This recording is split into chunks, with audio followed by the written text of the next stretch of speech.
Doctor റാമിന്റെ അറസ്റ്റിലെ വീഴ്ചയിൽ സർക്കാരിനും പോലീസിനുമെതിരെ ആഞ്ഞടിച്ച ഹൈക്കോടതി പ്രതിയെ പിടികൂടാൻ ഒരു നടപടിയും പോലീസ് എടുത്തില്ല.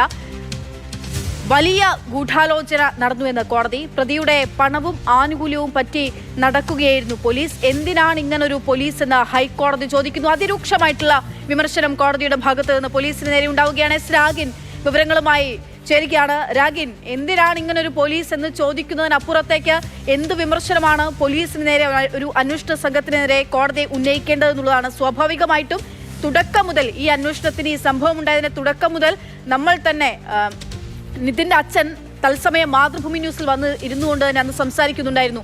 എന്തുകൊണ്ടാണ് പോലീസിന് അറസ്റ്റ് ചെയ്യാൻ പറ്റാതെ പോകുന്നത്, എന്തുകൊണ്ട് ഇങ്ങനെ മെല്ലെപ്പോക്ക് എന്നുള്ളത്. അതിന്റെ അതിരൂക്ഷമായിട്ടുള്ള വിമർശനമാണ് ഇപ്പോൾ കോടതിയുടെ ഭാഗത്ത് ഉണ്ടാകുന്നത്. വിവരങ്ങൾ അക്ഷയ, തീർച്ചയായും അതിരൂക്ഷമായിട്ടുള്ള വിമർശനമാണ് പ്രത്യേകിച്ചും പോലീസിനെതിരെ ഹൈക്കോടതി സിംഗിൾ ബെഞ്ചിന്റെ ഭാഗത്ത് നിന്ന് ഉണ്ടായിരിക്കുന്നത്. നിതിൻ രാജിന്റെ മരണത്തിൽ ഏറ്റവും ഒടുവിൽ സുപ്രീം കോടതിയും ഈ പറയുന്ന മുൻകൂർ ജാമ്യം തള്ളിയതോടുകൂടി ഡോക്ടർ റാമിനെ അറസ്റ്റ് ചെയ്യുന്ന നിലയുണ്ടായി. പക്ഷേ അറസ്റ്റിൽ നടപടിക്രമങ്ങൾ പാലിച്ചില്ല എന്ന വിമർശനം ശക്തമായിരുന്നു. ഈ കോടതിയിൽ ഹാജരാക്കിയതിന് തൊട്ടു പിന്നാലെ ജാമ്യം ലഭിക്കുന്ന സ്ഥിതിയും ഉണ്ടായി. ഈ വിഷയമാണ് പ്രധാനമായും ഇന്ന് ഹൈക്കോടതി സിംഗിൾ ബെഞ്ചിന് മുന്നിലേക്ക് വന്നത്. കോടതി സർക്കാരിനും പോലീസിനുമെതിരെ രൂക്ഷ വിമർശനം നടത്തി. അതായത് പ്രതിയെ പിടികൂടാൻ ഒരു നടപടിയും പോലീസ് സ്വീകരിച്ചിരുന്നില്ല. പ്രതിയെ അറസ്റ്റ് ചെയ്യാതെ പ്രതിക്കൊപ്പം നടക്കുകയാണ് പോലീസ് ചെയ്തത്. ഏറ്റവും ഒടുവിൽ മറ്റു വഴിയില്ലാതെ അറസ്റ്റ് ഉണ്ടായി. പക്ഷേ അതുമായി ബന്ധപ്പെട്ടുകൊണ്ട് ഉള്ള കാര്യങ്ങൾ പറഞ്ഞത് ആരാണ്? ഇൻവെസ്റ്റിഗേറ്റിംഗ് ഓഫീസർ, ഡിവൈഎസ്പി റാങ്കിലുള്ള ആളാണ്. അദ്ദേഹം ആദ്യമായിട്ടാണോ ഒരു അറസ്റ്റ് നടത്തുന്നത്? അപ്പോൾ അദ്ദേഹത്തിന് ഈ കാര്യങ്ങളൊന്നും അറിവില്ലായിരുന്നോ? അപ്പോൾ അദ്ദേഹം മാത്രമല്ല, ഇതിന് പിന്നിൽ ടോപ്പ് ഒഫീഷ്യൽസ് ഉണ്ട് സംസ്ഥാനത്തെ. അവരടക്കം ചേർന്ന് റാമിനെ സംരക്ഷിക്കാൻ വേണ്ടിയിട്ടുള്ള ഒരു ഗൂഢാലോചന നടന്നത് എന്ന കാര്യമാണ് ഹൈക്കോടതി പ്രധാനമായും വ്യക്തമാക്കിയത്. ഉന്നത പോലീസ് ഉദ്യോഗസ്ഥർക്കടക്കം ഇതിൽ പങ്കാളിത്തമുണ്ട്. അതുകൊണ്ട് ഇതിൽ അന്വേഷണം വേണമെന്ന് പ്രോസിക്യൂട്ടറോട് കോടതി പറഞ്ഞു. അല്ലെങ്കിൽ കോടതി ഇതിൽ ഇടപെട്ട് കൂടുതൽ സ്റ്റെപ്പുകൾ എടുക്കുമെന്ന കാര്യവും കോടതി മുന്നറിയിപ്പ് നൽകുകയുണ്ടായി. അതോടൊപ്പം തന്നെ ഈ അറസ്റ്റ് ചെയ്ത ഉദ്യോഗസ്ഥൻ ഇൻകോമ്പിറ്റന്റ് ആണ്. ഇതിൽ തുടരാൻ അർഹതയില്ല. കാരണം ഇത്തരം കാര്യങ്ങൾ പോലും പ്രാഥമികമായി അറിയാതെ അല്ലെങ്കിൽ അതിൽ പാലിക്കപ്പെടാതെയാണ് ഇക്കാര്യങ്ങൾ ചെയ്തിരിക്കുന്നത്. ബിഗ് ഗൺസ് പുറത്തു വരണം ഇതുമായി ബന്ധപ്പെട്ടുള്ള ഗൂഢാലോചനയിൽ എന്ന കാര്യം കോടതി പറഞ്ഞു. അതോടൊപ്പം തന്നെ administrative failure of the state എന്ന കാര്യം കോടതി വ്യക്തമാക്കി. ഭരണതലത്തിൽ സംഭവിച്ച ഗുരുതരമായിട്ടുള്ള വീഴ്ചയാണിത് എന്ന കാര്യം പറഞ്ഞു. പ്രതിയുടെ പണവും ആനുകൂല്യവും പറ്റി നടക്കുകയാണ് പോലീസ്. പ്രതി എവിടെയൊക്കെ പോകുന്നു അവിടെയൊക്കെ തന്നെ പോലീസ് പോകുന്നു. ഏറ്റവും ഒടുവിൽ അറസ്റ്റിലേക്ക് കാര്യങ്ങൾ എത്തുന്നു. ആ അറസ്റ്റിലാണെങ്കിൽ നടപടിക്രമങ്ങൾ പാലിച്ചതുമില്ല. ഡിവൈഎസ്പിക്ക് ഇത്തരത്തിൽ കാര്യങ്ങൾ ചെയ്യാൻ നൽകി അല്ലെങ്കിൽ പ്രൊമോഷൻ നൽകിയത് ആരാണ് എന്ന ചോദ്യം കോടതിയുടെ ഭാഗത്തുനിന്ന് ഉണ്ടായി. എന്തിനാണ് ഇങ്ങനെ ഒരു പോലീസ് എന്ന ചോദ്യം കോടതിയുടെ ഭാഗത്ത് നിന്ന് വന്നു. പോലീസ് ആരുടെ കൂടെ എന്ന് ജനങ്ങൾക്ക് മനസ്സിലാകും. പണം ഉള്ളവനെ രക്ഷിക്കാനാണോ പോലീസ്? പാവപ്പെട്ടവനെ ഉപദ്രവിക്കുകയാണോ എന്ന കാര്യവും കോടതി ചോദിച്ചു. പണത്തിന് മീതെ പരുന്തും പറക്കില്ല എന്ന കാര്യവും കോടതി വ്യക്തമാക്കി. ഡിവൈഎസ്പി ആ സ്ഥാനത്തിരിക്കാൻ യോഗ്യനല്ല എന്ന് പറഞ്ഞു. നിതിൻ രാജിന്റെ കുടുംബത്തിന് നീതി നിഷേധിക്കപ്പെട്ടു എന്ന കാര്യവും കോടതി വ്യക്തമാക്കിയിരിക്കുകയാണ് അല്ലെങ്കിൽ പറഞ്ഞിരിക്കുകയാണ്. പണമുള്ളവർക്ക് ഹുങ്കുകൊണ്ട് എന്തും ചെയ്യാമെന്ന അവസ്ഥയാണ് എന്ന കാര്യവും ഹൈക്കോടതി പറഞ്ഞിരിക്കുന്നു. റാമിനെ കോടതിയിൽ ഹാജരാക്കിയപ്പോൾ രക്ഷപ്പെടാനുള്ള പഴുതൊരുക്കി എന്ന കാര്യവും പോലീസിനെതിരെയുള്ള രൂക്ഷ വിമർശനത്തിന്റെ ഘട്ടത്തിൽ അല്ലെങ്കിൽ രൂക്ഷ വിമർശനം തുടരവെ കോടതി വ്യക്തമാക്കിയുണ്ടായി. അതുകൊണ്ട് ഇതിൽ അന്വേഷണം വേണമെന്നതാണ് കോടതി ഇപ്പോൾ പ്രധാനമായും പറയുന്നത്.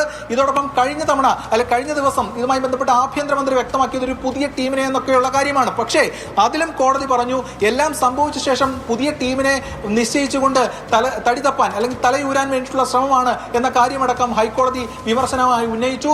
നേരത്തെ കഴിഞ്ഞ തവണ ഇതേ ബെഞ്ച് തന്നെ മറ്റൊരു കേസ് പരിഗണിക്കുന്ന ഘട്ടത്തിൽ ഈ സുപ്രീം കോടതി റാമിന്റെ മുൻകൂർ ജാമ്യം തള്ളിയ വിഷയം കോടതി സ്വമേധയായി എടുത്ത് സംസാരിച്ചിരുന്നു. അന്ന് കോടതി പറഞ്ഞത് ഇതിൽ ഈ ADGP വെങ്കടേശനടക്കം ഉത്തരവാദിത്തമുണ്ട് ഈ പ്രതിയെ പിടികൂടാത്തതിൽ. അതോടൊപ്പം തന്നെ കൈവിറക്കുന്ന പോലീസിന് എങ്ങനെ നീതി നടപ്പാക്കാനാകും? പോലീസിന് ഇരട്ട നീതിയാണെന്ന വിമർശനം ഈ അറസ്റ്റ് ഉണ്ടാകുന്നതിന് മുൻപ് സുപ്രീം കോടതി ബെയിൽ ആപ്ലിക്കേഷൻ തള്ളിയ ഘട്ടത്തിൽ കോടതി ഇതേ ബെഞ്ച് വിമർശിച്ചിരുന്നു. അതിനുശേഷമാണ് അറസ്റ്റ് ഉണ്ടാകുന്നത്. ആ അറസ്റ്റിൽ വലിയ വീഴ്ച അന്ന് നിതിന്റെ അച്ഛനടക്കം പറഞ്ഞാണ്. വളരെ സാധാരണക്കാരനായിട്ടുള്ള മനുഷ്യനാണ്. ഇന്ന് കോടതി പറയുന്ന ഈ പണം ഉപയോഗിച്ചുകൊണ്ട് റാം രക്ഷപ്പെട്ടു, രക്ഷപ്പെട്ടു. രാഘവനെ രക്ഷപ്പെടാൻ വേണ്ടി പോലീസ് വഴിയൊരുക്കി എന്ന് പറയുന്നത് അന്ന് നിതിന്റെ അച്ഛനായിട്ടുള്ള സാധാരണക്കാരനായിട്ടുള്ള ഒരു കൂലിപ്പണിക്കാരനായിട്ടുള്ള ഒരു അച്ഛൻ, ആ അച്ഛൻ ആ മകനെ, നമ്മൾ അതുകൂടി പറഞ്ഞു പോകേണ്ടതുണ്ട്, ആ മകനെ ആ അഞ്ചൽ കോളേജിലേക്ക് പഠിപ്പിക്കാൻ വിട്ടതുമൊക്കെ വലിയ സ്വപ്നങ്ങളുമായിട്ടാണ് നിതിൻ ആ കോളേജിലേക്ക് പോകുന്നത്. അവിടെ തീർത്തും അരികുവൽക്കരിക്കപ്പെട്ട് നിൽക്കുന്ന ഒരു കുടുംബമാണ്. ആ കുടുംബത്തിന്റെ ഒരു വലിയ പ്രതീക്ഷയായിരുന്നു ആ മകൻ എന്ന് പറയുന്നത്. ആ മകനെയാണ് അവർക്ക് നഷ്ടമാകുന്നത്. ആ കേസിലാണ് പോലീസിന്റെ പിടിപ്പുകേട് കൊണ്ടൊന്നു മാത്രം പ്രതികൾ രക്ഷപ്പെടുന്നത്.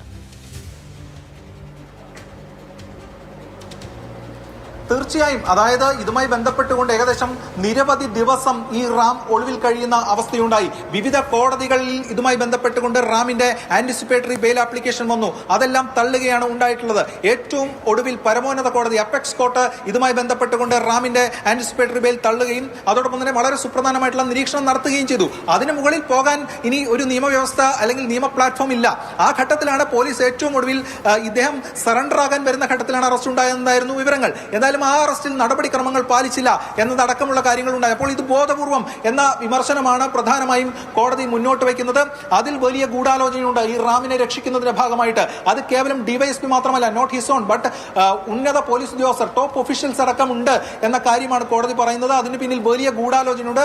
ആ കോൺസ്പിറസി സംബന്ധിച്ചുള്ള അന്വേഷണം വേണം എന്ന കാര്യം കോടതി വ്യക്തമാക്കിയാണ്. ഇതുണ്ടായില്ലെങ്കിൽ കോടതി ഇതിൽ സ്റ്റെപ്പ് എടുക്കും എന്ന കാര്യവും കൂടി കോടതി വ്യക്തമാക്കിയിട്ടുണ്ട്.